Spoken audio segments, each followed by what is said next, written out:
अस्सलाम वालेकुम वरहमतुल्लाहि वबरकातुहू। आज का हमारा जो टॉपिक है वो गर्मियों के मुतल्लिक़ है।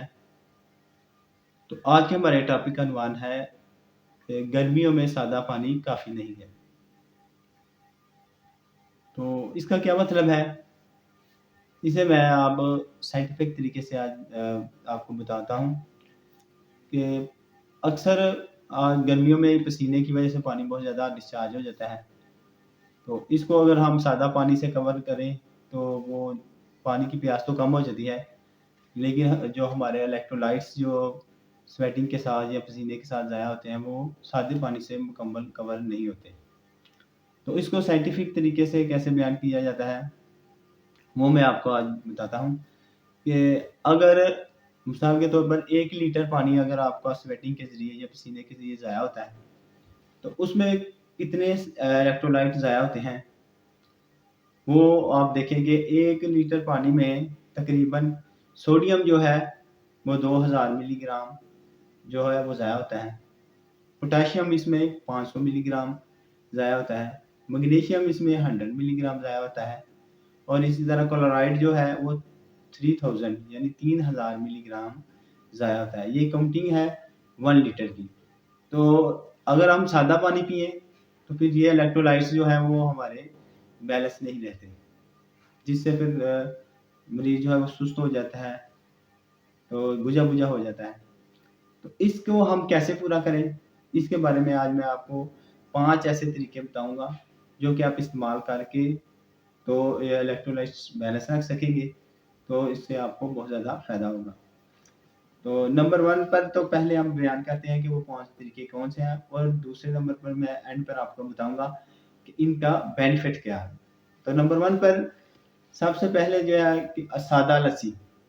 नंबर 1 पर है इसे रखें कि सादा लस्सी आप पिएँ, उसमें नमक डाल लें, तो ये आपके इलेक्ट्रोलाइट्स को बैलेंस करेगा। बेहतरीन फ़ॉर्मूला है और आप देखेंगे गर्मियों में बहुत ज़्यादा इस्तेमाल होती है सादा लस्सी।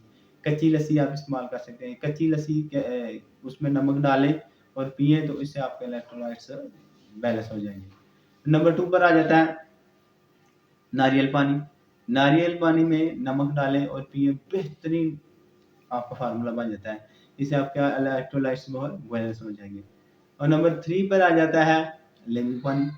नींबू पानी लें, उसमें काला नमक डाल दें, तो उसको पिएँ, तो इससे भी आपके इलेक्ट्रोलाइट्स जो है बैलेंस हो जाएँगे और आप बेहतरीन कंडीशन में रहेंगे। और नंबर 4 पे आ जाता है वाटरी फ्रूट्स, यानी फल आपने ऐसे खाने हैं जिनमें वाटर की मकदार ज़्यादा हो। मसलन तरबूज आ गया, खरबूजा आ गया, ये वाटरी हैं। उसके साथ आप जो है खीरा वगैरह उसका इस्तेमाल बढ़ाएँ।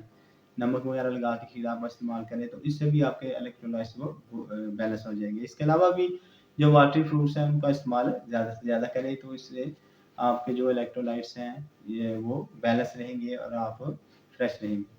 और नंबर 5 पे और लास्ट पे जो हमारा है ज़रिया, वो है इलेक्ट्रोलाइट्स वाला वाटर। ये आपको बाज़ार से मिल जाते हैं, ऐसे वाटर बहुत से होते हैं जिनमें इलेक्ट्रोलाइट्स वो पूरे उन्होंने डाले होते हैं, उसको अगर आप इस्तेमाल करें, तो उससे भी आपके इलेक्ट्रोलाइट्स वो बैलेंस रहते हैं। और आखिर पे आ जाते हैं इसके बेनिफिट्स। इसके बेनिफिट क्या हैं? तो इसके जो सबसे पहला बेनिफिट वो है, वो ये है कि पेशेंट एक्टिव रहेगा। आमतौर पर गर्मियों में आप देखते हैं कि अक्सर लोग जो है वो सुस्त होते हैं, फटीग का शिकार हो जाते हैं, सुस्त-सुस्त रहते हैं। तो उसकी वजह यही होती है कि इलेक्ट्रोलाइट्स जो है वो इम्बैलेंस हो जाते हैं। तो अगर आपके इलेक्ट्रोलाइट्स पूरे रहें, तो आप एक्टिव रहेंगे। और नंबर 2 पर जो है, वो आपकी स्किन जो है फ्रेश रहेगी और ये बेहतरीन और कमाल का जो है फ़ायदा है कि अगर आपके इलेक्ट्रोलाइट्स बैलेंस रहेंगे, आपकी स्किन फ्रेश रहेगी। तो आपको इसलिए ये 5 तरीके जो हैं, इनमें से जो भी आपको अवेलेबल हो, उसे इस्तेमाल करें ताकि आपकी जो है इलेक्ट्रोलाइट्स बैलेंस रहें और आपकी स्किन फ्रेश रहे और आप एक्टिव रहें।